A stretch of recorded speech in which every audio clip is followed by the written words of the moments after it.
ये मूवी एक ऐसे लड़के की है जो कि अपने ग्रैंडफादर की मर्जी के खिलाफ जाकर कॉलेज छोड़ देता है क्योंकि वो एक शेफ बनना चाहता था जो कि उसका सपना था। इस मूवी के स्टार्ट में हम एक स्किलफुल शेफ हाउ को देखते हैं जो कि एक ट्रेडिशनल चाइनीज कुजीन बनाने का माहिर था और उसकी कुजीन का टेस्ट काफी बढ़िया होने के कारण वो काफी ज्यादा फेमस भी थी। लेकिन अब क्योंकि हाउ काफी ज्यादा कंजर्वेटिव और चिड़चिड़ा था इसलिए उसका रेस्टोरेंट जल्द ही खाली होने लगता है और कस्टमर्स वहाँ आना छोड़ देते हैं। यहाँ तक कि वो दिवालियापन के करीब पहुंच जाता है और उसने पिछले 8 महीनों का रेंट पे नहीं किया था। हाउ का एक पोता भी था जिसका नाम मार्क था और वो भी अपने ग्रैंडफादर की तरह काफी टैलेंटेड शेफ था। लेकिन उसके ग्रैंडफादर को उम्मीद थी कि वो पढ़ लिख कर एक दिन इंजीनियर बनेगा। मार्क जब एक दिन कुकिंग मैगजीन पढ़ रहा था तो तभी अचानक से उसके ग्रैंडफादर बीमार हो जाते हैं, इसलिए वो उन्हें जल्दी से हॉस्पिटल ले जाता है। यहाँ जब उसके ग्रैंडफादर इंटेंसिव केयर में थे तो मिसेस वांग जो कि हाउ की सबसे लॉयल असिस्टेंट थी वो मार्क को बताती है कि उसके ग्रैंडफादर सदमे से बीमार हुए हैं क्योंकि उन्हें पता चला था कि अगर उन्होंने डेब्ट पे ना किया तो जल्द ही उनका रेस्टोरेंट बंद हो जाएगा। ये सुनकर मार्क को बहुत दुख होता है और वो अपने ग्रैंडफादर का डेब्ट पे करने के लिए उनकी हेल्प करने का फैसला करता है ताकि वो रेस्टोरेंट को बैंकरप्सी से बचा सके। इसी दौरान मार्क एक टीवी प्रोग्राम को देखता है जिसे उसका आइडल होस्ट कर रहा था। वो एक फेमस शेफ था और उसका नाम डेविड चेन था। डेविड एक कुकिंग कंपटीशन को अनाउंस करता है जो कि शंघाई में होना था और वो कंपटीशन जीतने वाले को $1 मिलियन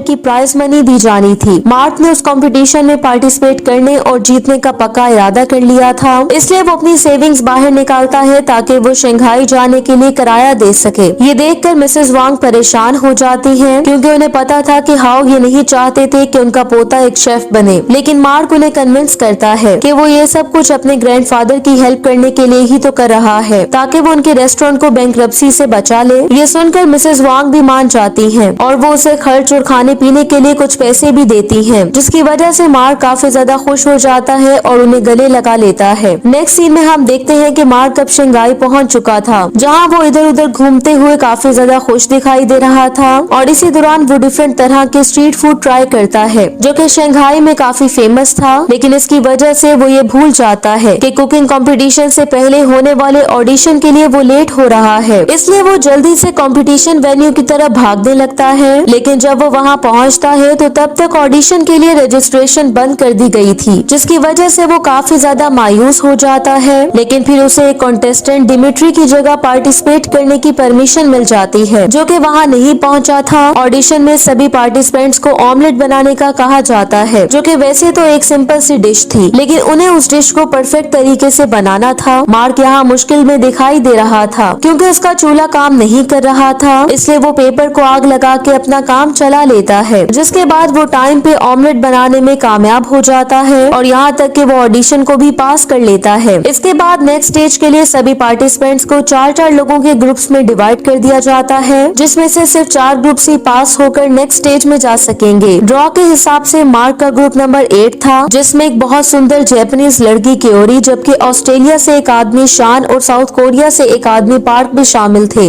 इस राउंड में सब लोगों को मीट बनाने का कहा जाता है। बाकी ग्रुप्स फूड इंग्रेडिएंट्स को प्रोसेस करने के लिए मिलकर काम कर रहे थे, लेकिन मार्क की टीम ज्यादातर आर्ग्यू कर रही थी क्योंकि क्योरी अपने टीम मेंबर्स की तरफ से दी जाने वाली सजेशंस और ओपिनियन को एक्सेप्ट करने के लिए तैयार नहीं थी। वो लोग जब डिशेस को बना लेते हैं तो क्योरी उसके साथ अपनी होममेड सॉस को ऐड करने के लिए इंसिस्ट करती है, लेकिन जब मार्क अपनी डिश को टेस्ट करता है तो उसका ख्याल था कि क्योरी को सॉस ऐड करने की जरूरत नहीं है क्योंकि उन्होंने पहले ही उस डिश को काफी अच्छे से बनाया था। यहाँ शान और पार्क भी मार्क की बात से एग्री करते हैं, लेकिन क्योरी अपनी बात पे कायम रहती है। इससे जब मार्क उसे रोकने की कोशिश करता है तो वो हॉट सॉस एक्सीडेंटली क्योरी के हाथों पे गिर जाती है। इसी दौरान कुकिंग टाइम भी खत्म हो गया था और जजेस ने पार्टिसिपेंट्स की डिशेस को जज करने के लिए उन्हें टेस्ट करना शुरू कर दिया था। मार्क की टीम की जब बारी आती है तो पहले तो वो जजेस कुछ खास एक्साइटेड दिखाई नहीं देते क्योंकि उनकी डिशेस देखने में बिल्कुल सिंपल लग रही थी,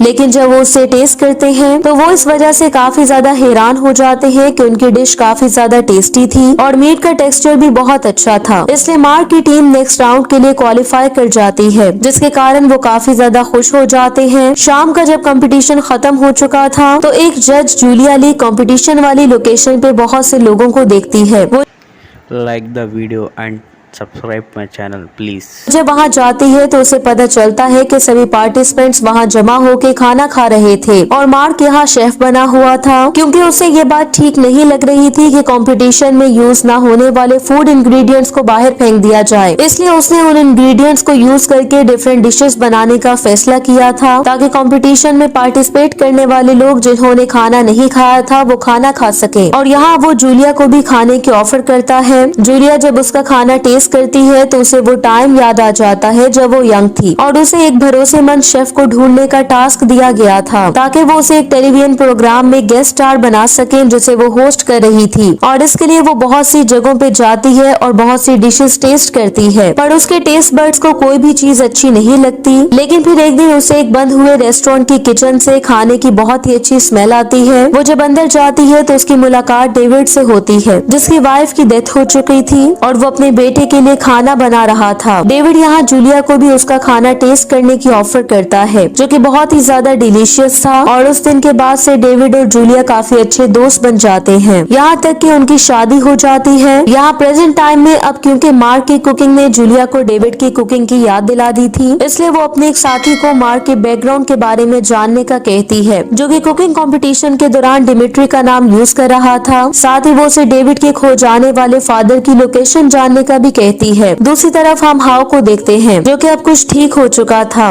उसे मार्क की तरफ से कॉल आती है, जो कि उसे बताता है कि वो स्टडी टूर के लिए यहाँ शंघाई आया है और उसे उसके लिए परेशान होने की जरूरत नहीं है। नेक्स्ट राउंड में सब लोगों को शॉप से ग्रोसरीज खरीदने का टास्क दिया जाता है, जो कि उन्होंने 4 घंटे में कंप्लीट करना था और इसके लिए उन्हें कमेटी की तरफ से पैसे भी दिए जाते हैं। यहाँ क्योरी और शान हमेशा की तरह आर्ग्यू करने लगते हैं और उनमें से कोई भी दूसरे की बात मानने के लिए तैयार नहीं था, इसलिए वो अलग अलग ग्रोसरीज खरीदने का फैसला करते हैं। यहाँ पार्क मार्क से कहता है कि उन्हें ये पैसे लेकर यहाँ से चले जाना चाहिए, ताकि वो इन पैसों से अपनी जरूरतों को पूरा कर सके, क्योंकि शान और क्योरी को देख के उसे नहीं लगता था कि वो लोग ये कंपटीशन जीत सकेंगे। उसकी बात सुन के मार्क के दिल में भी लालच आ जाता है और वो अपने ग्रैंडफादर का डेब्ट पे करने के लिए पैसे उठाकर फौरन से एयरपोर्ट पहुंच जाता है। वो जब वेटिंग रूम में बैठा हुआ था तो मार्क यहाँ टीवी पे अपने आइडल डेविड चैन को देखता है, जो कि अपनी लाइफ स्टोरी के बारे में बता रहा था, जिसने एक छोटे से रेस्टोरेंट से शेफ के रूप में अपना करियर शुरू किया था। इसके बाद वो आखिरकार एक दिन मास्टर शेफ बना, जो कि आज बहुत ज्यादा फेमस है। डेविड चैन की ये इंस्पायरिंग स्टोरी सुनकर मार्क का इरादा भी बदल जाता है और वो फौरन से कंपटीशन वाली लोकेशन पे पहुंच जाता है। लेकिन जब वो वहां पहुंचता है तो वहां शान और क्योरी फिर से किसी बात पे आर्ग्यू कर रहे थे। तभी एक इंसिडेंट होता है और क्योरी इंजर होने से बाल बाल बचती है, क्योंकि शान ने उसे बचा लिया था। लेकिन इस इंसिडेंट के बाद मार्क की टीम के किचन में सब कुछ बर्बाद हो जाता है। अब क्योंकि उनके पास ज्यादा समय नहीं बचा था, इसलिए मार्क उनसे कहता है कि उन्हें बच जाने वाले इंग्रेडिएंट्स को यूज करके कोई डिश बनानी चाहिए। लेकिन इस दौरान पार्क भी अपनी शॉपिंग करके वापस पहुंच गया था और इसके बाद से मार्क की टीम मिलकर अच्छे से काम करना स्टार्ट कर देती है, स्पेशली क्योरी, जो कि अब अपने टीम मेंबर्स की सजेशन और ओपिनियंस को सुनने लगी थी। अब Like the video and subscribe my channel please। बाकी ग्रुप्स तो बहुत ही डिलीशियस डिशेस बना रहे थे, जो कि दिखने में भी काफी ज्यादा यूनिक और टेस्टी लग रही थी। लेकिन मार्क की टीम ने सिंपल सी डिशेस बनाई थी, जो कि अक्सर रोज खाई जाती थी। लेकिन जजेस जब उन डिशेस में मार्क की बनाई हुई सॉस ऐड करते हैं तो इस वजह से काफी ज्यादा इम्प्रेस हो जाते हैं कि मार्क की टीम ने एक सिंपल डिश को बहुत ही ज्यादा डिलीशियस डिश में बदल दिया था। लेकिन इस राउंड में सिर्फ डिशेस को टेस्ट और फूड क्वालिटी को ही टेस्ट नहीं किया जाना था, बल्कि इस राउंड में ये भी जज किया जाना था कि उन लोगों ने ग्रोसरीज खरीदने के लिए कितने पैसे खर्च किए थे। अब क्योंकि बाकी टीम्स ने शॉपिंग करते हुए सारे पैसे खर्च कर दिए थे, इसलिए मार्क की टीम को विनर डिक्लेयर कर दिया जाता है, क्योंकि मार्क ने अपने पैसे बिल्कुल भी खर्च नहीं किए थे। खैर, अब मार्क की टीम नेक्स्ट राउंड में पहुंच जाती है, जहां मार्क की टीम को आपस में ही कम्पीट करना था और सबसे पहले उन्हें नूडल्स डिशेस बनाने का कहा जाता है। पार्क, शान और क्योरी तो फौरन से अपनी अपनी नूडल डिशेस बनाना शुरू कर देते हैं, लेकिन मार्क कुछ देर के लिए सोच में पड़ जाता है, क्योंकि उसे वो टाइम याद आने लगता है जब उसके फादर ने उसके लिए डम्पलिंग्स बनाई थी, जिससे इंस्पायर होकर वो एक बहुत ही यूनिक नूडल डिश तैयार करता है। और जब असेसमेंट का टाइम आता है तो जूलिया यहाँ अकेली जज थी, जो कि उन सभी पार्टिसिपेंट्स की डिशेस को टेस्ट करती है। पार्क ने यहाँ बहुत से फ्लेवर वाले नूडल्स बनाए थे, लेकिन अजीब टेस्ट की वजह से वो फेल हो जाता है। शान ने ग्रेवी के बगैर चिकन नूडल्स बनाए थे, लेकिन वो इस वजह से फेल हो जाता है क्योंकि जूलिया को उसकी डिश में एक बाल मिलता है। क्योरी ने रामेन नूडल्स बनाए बनाए थे, लेकिन वो इस वजह से फेल हो जाती है क्योंकि उसने जज को चॉपस्टिक्स प्रोवाइड नहीं की थी। मार्क की टेबल पे पहुंचने के बाद जूलिया को वहाँ नूडल्स नजर नहीं आते क्योंकि उसने नूडल्स को बेसिक इंग्रेडिएंट्स के तौर पे यूज करते हुए डम्पलिंग्स बनाई थी, जो कि बहुत ही यूनिक आइडिया था और उनका टेस्ट भी काफी ज्यादा अमेजिंग था। इसलिए जूलिया मार्क को इस राउंड का विनर डिक्लेयर कर देती है और अब उसे फाइनल राउंड में मास्टर शेफ डेविड से मुकाबला करना था, जो कि उसका आइडल भी था।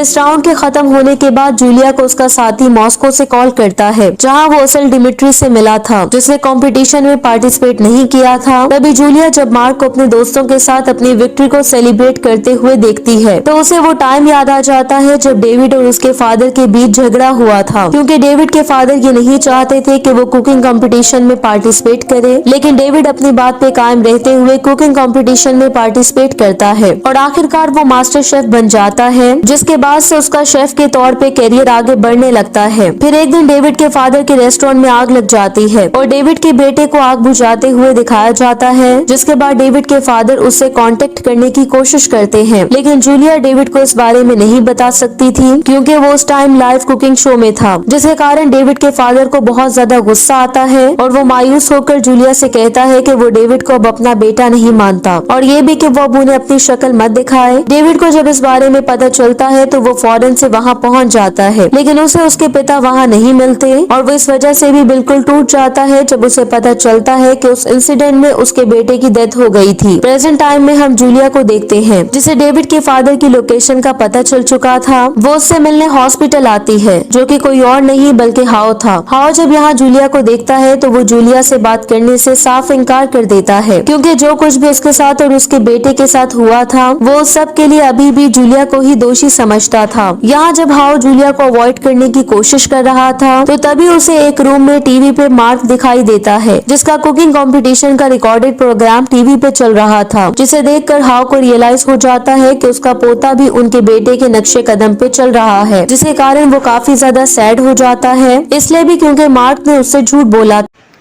Like the video and subscribe my channel please. था। लेकिन जूलिया यहाँ हाओ को सब कुछ एक्सप्लेन करने की कोशिश करती है और उन्हें बताती है कि मार्क फाइनल राउंड में डेविड चेन से कम्पीट करेगा, जो कि कोई और नहीं बल्कि मार्क के पिता थे। लेकिन हाओ फिर भी जूलिया की कोई बात सुनने के लिए तैयार नहीं था और वो उसे वहाँ से भेज देता है। मार्क की आइडेंटिटी जानने के बाद जूलिया उसे अपने ऑफिस में बुलाती है, लेकिन वो इस वजह से उसे कुछ नहीं कहती कि मार्क ने अपनी रियल आइडेंटिटी को छुपा के इस कॉम्पिटिशन में पार्टिसिपेट किया था। साथ ही वो उसे ये भी बता देती है कि डेविड चेन ही उसके रियल फादर हैं। मार्क कभी भी ये बात एक्सेप्ट करने के लिए तैयार नहीं था, क्योंकि उसे लगता था कि डेविड ने उन्हें जानबूझ के छोड़ दिया था। मार्क इस वजह से अपने ग्रैंडफादर से भी नाराज हो जाता है, क्योंकि उन्होंने उससे ये बात छुपाई थी कि उसके फादर जिंदा हैं। लेकिन वो उसे एक्सप्लेन करने की कोशिश करते हैं कि उसने ये सब कुछ सिर्फ उसके लिए किया था और वो उल्टा मार्क को उनसे झूठ बोलने की वजह से ब्लेम भी करने लगते हैं। लेकिन मार्क उनसे कहता है कि वो तो अपने रेस्टोरेंट को बचाने के लिए इस कंपटीशन में पार्टिसिपेट कर रहा था। अगले दिन जूलिया को पता चलता है कि मार्क होटल को छोड़ के चला गया है, इसलिए वो उसे ढूंढना शुरू कर देती है और मार्क की कुकिंग को स्मेल करते हुए वो उसे ढूंढने में कामयाब हो जाती है। जूलिया यहाँ मार्क को बताती है कि डेविड को इस सच्चाई का पता नहीं था, क्योंकि हाओ ने डेविड से और उससे ये सब कुछ छुपाया था। लेकिन मार्क उसकी कोई बात नहीं सुनना चाहता था, इसलिए वो उसे वहाँ से जाने का कहता है। जूलिया वहाँ से जाने से पहले मार्क से कहती है कि सिर्फ वही है जो कि उनकी फैमिली में इस मिसअंडरस्टैंडिंग को ठीक कर सकता है। मार्क जब जूलिया की बातों पे गौर करता है तो उसे आखिरकार समझ आ जाता है कि वो ठीक कह रही थी, इसलिए वो कंपटीशन में पार्टिसिपेट करने का फैसला करता है और अब फाइनल राउंड स्टार्ट हो जाता है, जहां मार्क ने डेविड से कम्पीट करना था। लेकिन जूलिया ने डेविड को अभी तक मार्क के बारे में कुछ नहीं बताया था। यहाँ कंपटीशन स्टार्ट होते ही मार्क और डेविड एक दूसरे को अपनी अपनी कुकिंग स्किल्स दिखाना शुरू कर देते हैं। डेविड कुछ ही देर में 15 डिशेस तैयार कर लेता है, जो कि काफी ज्यादा टेस्टी लग रही थी और उसने ऐसा इसलिए किया था क्योंकि वो अपने बेटे को बहुत ज्यादा मिस कर रहा था, जिसकी आज 15th बर्थडे थी। जजेस को भी उसकी स्टोरी सुन के काफी ज्यादा अच्छा लगता है कि वो अपने बेटे से कितना प्यार करता है। और जब मार्क की बारी आती है तो जजेस को कुछ ज्यादा एक्साइटमेंट नहीं होती, क्योंकि उसने सिर्फ एक सिंपल नूडल डिश बनाई थी। लेकिन मार्क उनसे कहता है कि उसने ये डिश डेविड के लिए बनाई है और वो उसे उसकी डिश टेस्ट करने का कहता है। डेविड, जो कि ये सुन के कंफ्यूज हो गया था, वो जब अपने फादर को वहाँ देखता है तो काफी काफी ज्यादा शॉक्ड हो जाता है, जो कि डेविड से कहते हैं कि उसे अपने बेटे का बनाया हुआ खाना टेस्ट करना चाहिए, जो कि कोई और नहीं बल्कि मार्क ही था। हाउ यहाँ मार्क और डेविड से इतना बड़ा सीक्रेट छुपाने की वजह से अपोलोजाइज करता है। मार्क और डेविड भी ये सुन के काफी ज्यादा इमोशनल हो जाते हैं, क्योंकि वो इतने समय बाद एक दूसरे से मिल रहे थे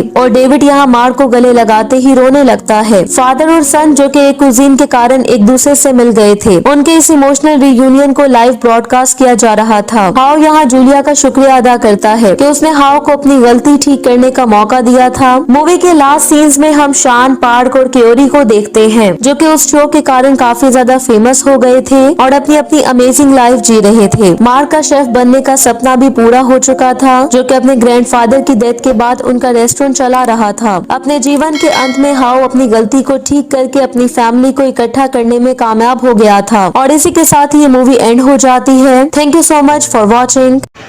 Like the video and subscribe my channel, please.